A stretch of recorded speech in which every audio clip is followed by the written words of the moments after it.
Hi friends, இன்றைக்கி நம்ம சேனலில் நான்வெஜ் சுவையில் மஷ்ரூம் சுக்கா எப்படி செய்யலான்னு பார்க்கலாம்.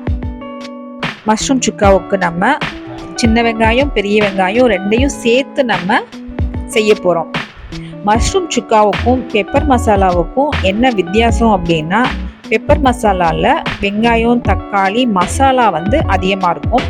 மஷ்ரூம் சுக்காவில் மசாலாவும் மஷ்ரூமோட அளவும் ஈக்குவலான அளவில் இருக்கும்.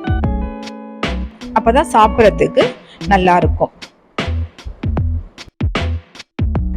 தேவையான பொருட்கள்: காளான் 200 கிராம்ஸ், சின்ன வெங்காயம் 15 to 20, பெரிய வெங்காயம் 1, தக்காளி 1, பச்சை மிளகாய் 2, இஞ்சி பூண்டு விழுது 1/2 டேபிள்ஸ்பூன், சோம்பு 1 டீஸ்பூன், மஞ்சள் தூள் 1/4 டீஸ்பூன், மிளகாய் தூள் 1/2 டீஸ்பூன், மல்லித்தூள் 1 டீஸ்பூன், மிளகுத்தூள் 1 டீஸ்பூன், சோம்புத்தூள் 1/4 டீஸ்பூன், கொத்தமல்லி தேவையான அளவு, கருவேப்பிலை தேவையான அளவு, எண்ணெய் 3 டேபிள்ஸ்பூன், நெய் 2 டேபிள்ஸ்பூன். நம்ம சேனலை சப்ஸ்கிரைப் பண்ணாதவங்க சப்ஸ்கிரைப் பண்ணுங்கள், பெல் சிம்பிளை கிளிக் பண்ணுங்கள், லைக் பண்ணுங்கள், ஷேர் பண்ணுங்கள்.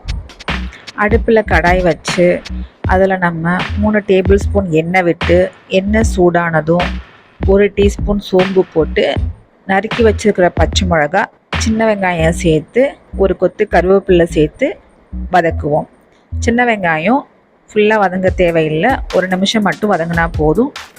அடுத்து நம்ம பெரிய வெங்காயத்தை சேர்த்து மிக்ஸ் பண்ணுவோம். பெரிய வெங்காயம் ஏன் சேர்க்குறோம் அப்படின்னா, சின்ன வெங்காயம் மசாலாவோட சேர்ந்து திக்காக வராது. பெரிய வெங்காயம் நல்லா மசாலாவோட சேர்ந்து திக்காக வரும். அதுக்காக தான் நம்ம ரெண்டையும் சேர்க்குறோம். அடுத்து இஞ்சி பூண்டு பேஸ்ட்டை சேர்த்து நல்லா மிக்ஸ் பண்ணுவோம்.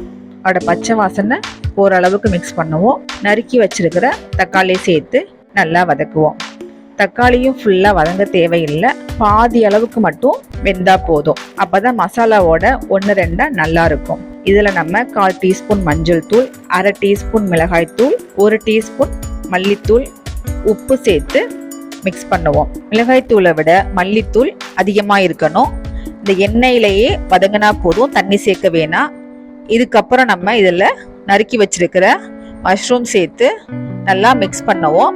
நல்லா மிக்ஸ் பண்ணி விட்டதுக்கப்புறம் இதில் 3 டேபிள்ஸ்பூன் அளவுக்கு மட்டும் தண்ணி சேர்த்தா போதும். தண்ணி அதிகமாக சேர்க்க வேணாம், ஏன்னா காளான்லேருந்தும் தண்ணி வரும். அதனால் 3 டேபிள்ஸ்பூன் அளவுக்கு மட்டும் தண்ணி போதும். இதை நம்ம ஒரு 3 நிமிஷத்துக்கு மூடி வச்சு வேக விடுவோம். 3 நிமிஷம் ஆயிடுச்சு. இப்போ நம்ம ஓப்பன் பண்ணி ஒரு தடவை நல்லா மிக்ஸ் பண்ணி விட்டுட்டு 1 டீஸ்பூன் மிளகுத்தூள், 1/4 டீஸ்பூன் சோம்புத்தூள், நறுக்கி வச்ச கொத்தமல்லி சேர்த்து நல்லா நம்ம மிக்ஸ் பண்ணுவோம். இப்போ இதில் பார்த்தீங்கன்னா மசாலாவோட அளவும் காய்கறியோட அளவும் ஈக்குவலான அளவில் இருக்கும். இதில் நம்ம 2 ஸ்பூன் நெய் சேர்த்து நல்லா மிக்ஸ் பண்ணுவோம். நெய் சுக்காவுக்கு ரொம்ப நல்லா இருக்கும். இப்போ இதை நம்ம மறுபடியும் 1 நிமிஷம் மட்டும் மூடி வச்சு ஓப்பன் பண்ணுவோம். இப்போ பார்த்தீங்கன்னா ஒரு அருமையான மஷ்ரூம் சுக்கா ரெடி. மஷ்ரூம் சுக்கா செஞ்சு பார்த்துட்டு எப்படி இருக்குதுன்னு கமெண்ட்ஸில் சொல்லுங்கள். நம்ம சேனலை பார்த்துக்கிட்டு இருக்கிறவங்க சப்ஸ்கிரைப் பண்ணலைன்னா சப்ஸ்கிரைப் பண்ணுங்கள், பெல் சிம்பிளை கிளிக் பண்ணுங்கள், லைக் பண்ணுங்கள், ஷேர் பண்ணுங்கள். தேங்க்யூ.